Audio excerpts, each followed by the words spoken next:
नमस्कार, आप देख रहे हैं MTV राजस्थान न्यूज और मैं हूं आपके साथ शमा सिंह पवार। शाहपुरा में कांग्रेस पार्टी ने स्मार्ट मीटर, बिगड़ती कानून व्यवस्था, पानी की किल्लत और जन समस्याओं को लेकर जयपुर जिला स्तरीय विरोध प्रदर्शन किया। शाहपुरा के मंडी परिसर से शुरू हुआ ये पैदल मार्च SDM कार्यालय तक पहुंचा, जहां कांग्रेसी नेताओं ने उपखंड अधिकारी संजीव खेदर को मुख्यमंत्री के नाम ज्ञापन सौंपा। इस विरोध प्रदर्शन का नेतृत्व शाहपुरा विधायक मनीष यादव ने किया। उन्होंने जनता की आवाज को बुलंद करते हुए केंद्र की मोदी सरकार और प्रदेश की भाजपा की भजनलाल सरकार पर निशाना साधा और कहा कि प्रदेश में बिजली के नाम पर जनता को लूटा जा रहा है। उन्होंने ये भी कहा कि 14,000 करोड़ रुपए के बजाय आपसे 56,000 करोड़ रुपए वसूले जाएंगे। कांग्रेसी नेताओं ने कहा कि बिजली के बिल कई गुना आने से और स्मार्ट मीटर की मनमानी से लोग त्रस्त हो चुके हैं। वहीं कानून व्यवस्था पूरी तरह चरमरा गई है।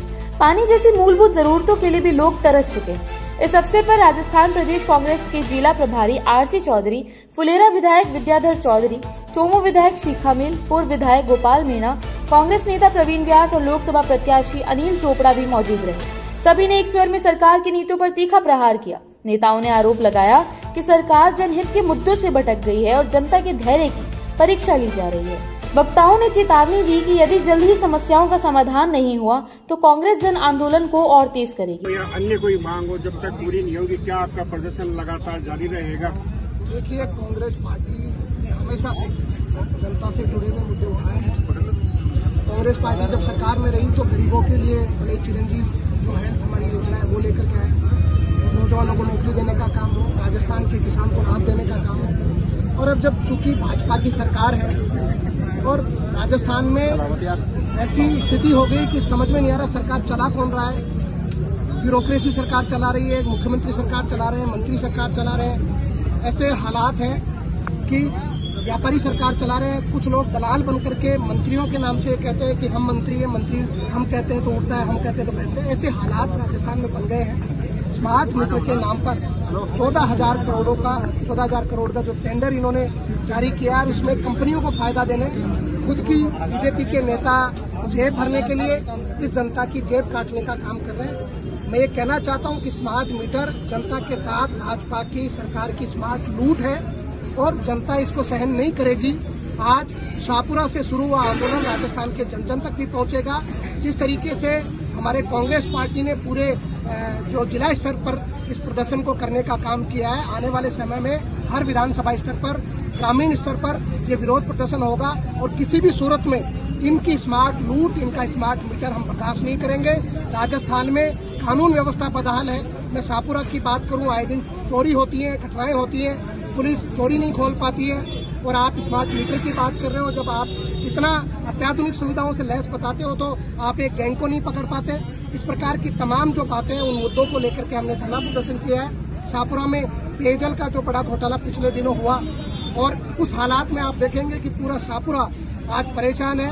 हमारा भले कस्बाई क्षेत्र हो, हमारा ग्रामीण क्षेत्र हो, पानी के लिए जनता दर-दर भटकती है, तरस रही है।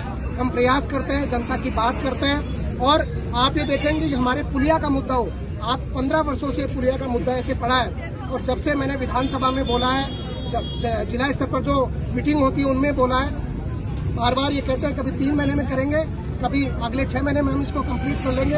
अभी जो मीटिंग थी, जो हमारे जिला विकास समन्वय समिति की मीटिंग थी, उसमें कलेक्टर की मौजूदगी में हमारे यहाँ के MP भी थे, बीजेपी के भी तमाम जो प्रतिनिधि वो भी थे, कांग्रेस के प्रतिनिधि थे, तमाम अधिकारी थे।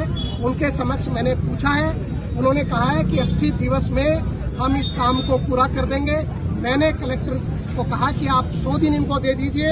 अगर 100 दिन में पुलिया का काम पूरा नहीं करेंगे तो शाहपुरा की जनता सड़कों पर होगी। इन लोगों को बताएगी कि आप झूठे वादे करके जनता को बरगला नहीं सकते, आपको काम करना पड़ेगा, जनता की बातें सुननी पड़ेंगी और जो वास्तविक जो मुद्दे हैं जनता के, उनको समझ करके इस राजस्थान को चलाना पड़ेगा।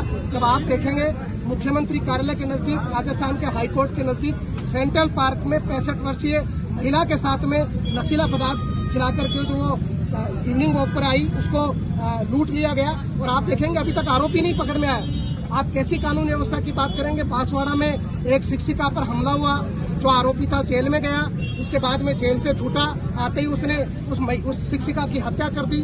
जैसलमेर में जो एक नाबालिग के साथ बलात्कार का प्रयास किया गया। टीक में एक नाबालिग जो बालिका का अपहरण हो गया। राजस्थान में बजरी माफिया खुलेआम काम कर रहे हैं। अलवर में भाजपा नेता का कत्ल कर दिया गया। आप देखेंगे जयपुर में एक नौजवान को 14 बार जो चाकू से गोद करके हत्या कर दी। ये तमाम जो मुद्दे हैं, भले RGHS की बात हो या तमाम बातें हो जो पिछली सरकार ने, कांग्रेस सरकार ने जनता को सहूलियत देने का काम किया था, वो भाजपा की सरकार फेल हो चुकी है। और आज के समय में मैं आपको कहना चाहता हूँ कि राजस्थान का नौजवान रोजगार के लिए दर दर भटक रहा है, राजस्थान में क्राइम बढ़ रहा है और भाजपा की नेता, भाजपा की सरकार सह दे रही है। राजस्थान में कानून व्यवस्था पूर्णतः फेल हो चुकी है और स्मार्ट मीटर जैसी योजनाएं ला करके जो जनता की जेब पर डाका डालने का काम भाजपा कर रही है, जिसको कांग्रेस का कार्यकर्ता, राजस्थान की जनता, शाहपुरा की जनता सहन नहीं करेगी। ऐसी ही खबरों की लगातार अपडेट्स के लिए बने रहिए MTV राजस्थान न्यूज के साथ और हमारे चैनल को सब्सक्राइब करें, वीडियो को लाइक करें, कमेंट करें और शेयर करें। नमस्कार। आप देख रहे हैं MTV राजस्थान न्यूज, देश की अपनी आवाज।